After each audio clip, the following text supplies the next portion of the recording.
Hello.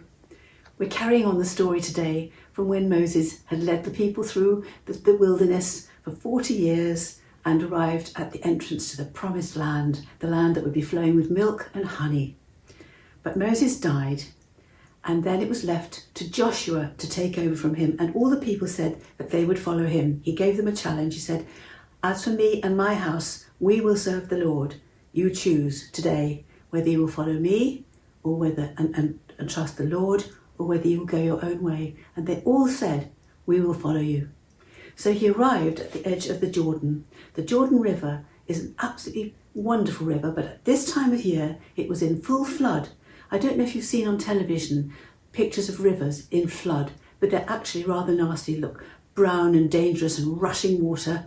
And the people must have thought, how are we ever going to get across there? But he sent 2 spies ahead. Somehow they managed to cross the Jordan where there's a ford. And he said, what I want you to do is to go and spy out the land, especially the big city, and come back and tell me what's happening and what the people are like and what we're going to face. So these 2 lads went out. And Joshua, he got a whole book to himself. Write it up here, shall we?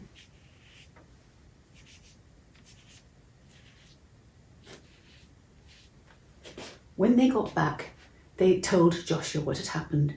They were all camped at the other side of the river there, and the 2 men had come across and they'd gone to this big city, and it's still there actually, the new city of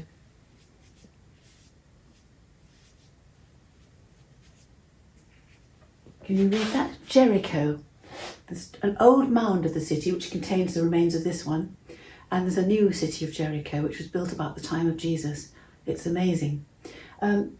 Anyway, they managed to get into the city and they had a good look round, and then they went to the house of a lady who had a sort of hotel next to the city wall.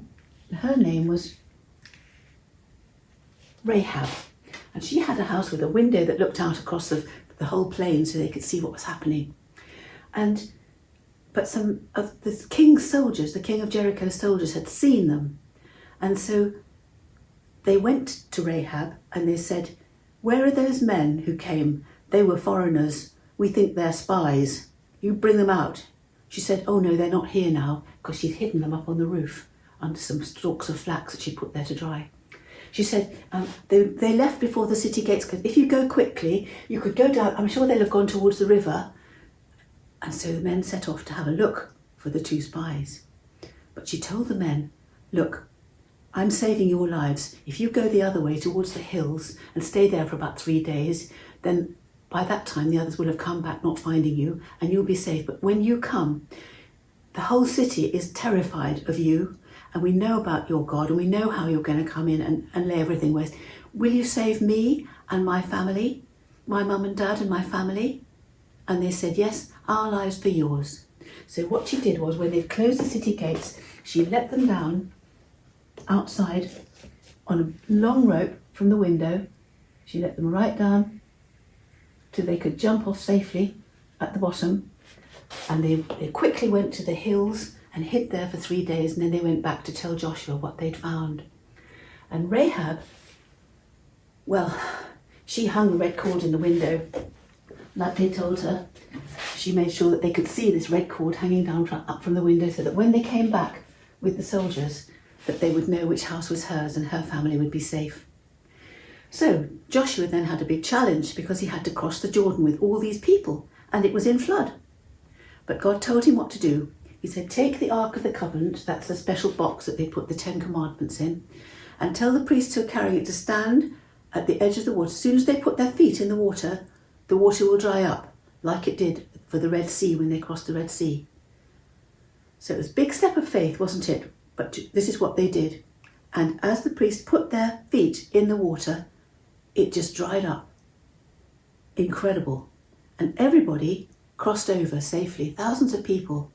And what scholars think happened was something that's happened as recently as 1927, is that about 20 miles upstream, there's a town called Adan, and sometimes there's an earthquake will dislodge some of the cliff. And if the cliff slides into the river and blocks it, then that stops the water flowing for a few hours until the water backs up behind it and comes over the top. Maybe that's what happened. We don't know for sure, but that's very likely. So they all crossed over safely and they camped in the valley down here. And then God gave Joshua a strategy for taking the city. It was a very big fortified city with 2 walls around it. And he had a special message from God. God said that he would be with him and that Joshua was to do this.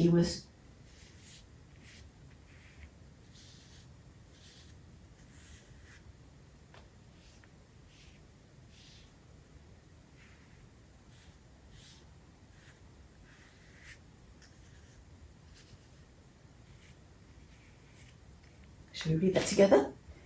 Be strong and courageous. Be strong and very courageous. That means being very brave, doesn't it? And not to give in. And he told him something which we remember at Christmas time. God said that he would be with him.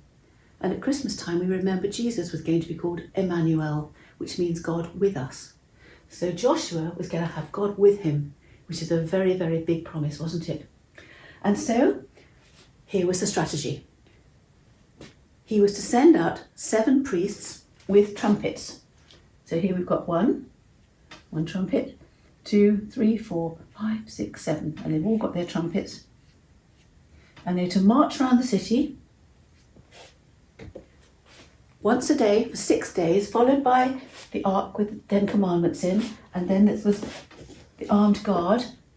Here's the armed guard. And they were to be absolutely quiet, apart from the blast of the trumpets. And the soldiers looking over the top must have think, what are they doing?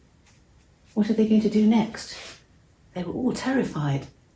And they saw these hundreds of people walking around the city, quite quiet, apart from the blast of the trumpets, which sounded a bit like this. Imagine 7 of these. Imagine 7 of those going as they walked around the city. And then they were to go back to the camp and spend the night. And the next day, for 6 days, they had to walk around the city very quietly with the priest blowing the trumpets and carrying the 10 commandments with them. But on the 7th day, they were to walk around the city 7 times. And on the last time, as the priests blew the trumpets, everybody was to shout with a great shout. And so this is what they did. And as they did that, great big cracks appeared in the walls. And before you knew what had happened, the whole thing had tumbled down into a great pile of rubble, a great mass of rubble. And they could go in and they took all the silver and gold they could find and they rescued Rahab because of the red cord that she'd hung from the window. And they took her back to the camp with them. So she and her mum and dad and her family were all safe and lived with the Israelites ever afterwards. And so they took they took the city of Jericho, and it was all burnt down. And Kathleen Kenyon went there in the 1950s, I think. She was a famous archaeologist, and she said she couldn't find any evidence in the dig that she did, the archaeological inspection, for a fire at the time that it should have been if that had really happened.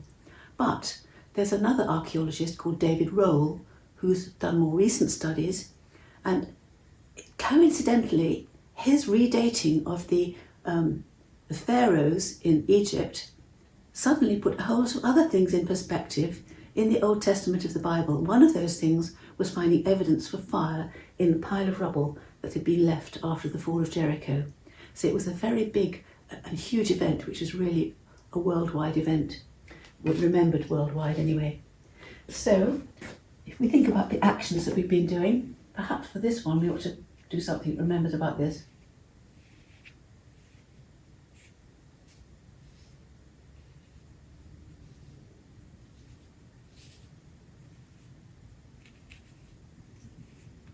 Joshua fought the battle of Jericho. Do you remember the actions that we've been doing? I'm not sure if I can remember them. Creation, fall, flood, the tower, scattering of the nations, 4,000 years. Abraham, the friend of God, Isaac, the terrible twins, Esau the hairy one, and Jacob the smooth one. And Jacob had 12 sons, One of them was Joseph. Joseph the dreamer, Joseph the prisoner, Joseph the ruler. And then 400 years went by, and there arose a king who didn't remember about Joseph. And so we had secret baby Moses, and Moses led them. When the angel of death came across the land, he led them out, and they had a great escape and crossed the Red Sea, and then 40 years in the wilderness. And then we come to Joshua. So the only thing I could think of was we'd sing a bit of that old song which goes, Joshua fought the battle of Jericho, Jericho, Jericho. Joshua fought the battle of Jericho, and the walls came a-tumbling down. It's a famous old song. So shall we try that again? Creation, fall, the flood, the tower, scattering of the nations, 4,000 years. Then Abraham, the friend of God, Isaac, his son, and the terrible twins, Esau the hairy one, Jacob the smooth one. Jacob had 12 sons. One of them was Joseph. Joseph the dreamer, Joseph the prisoner, Joseph the ruler. 400 years went by. Then we've got secret baby Moses and the great escape, the angel of death passing over the land. The great escape, the Red Sea, passing over the Red Sea. And then 40 years in the wilderness. And then we come to Joshua.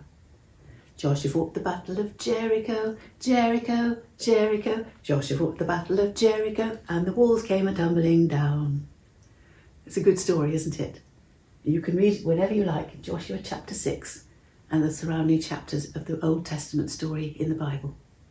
So God bless you, and thank you for watching. Bye-bye.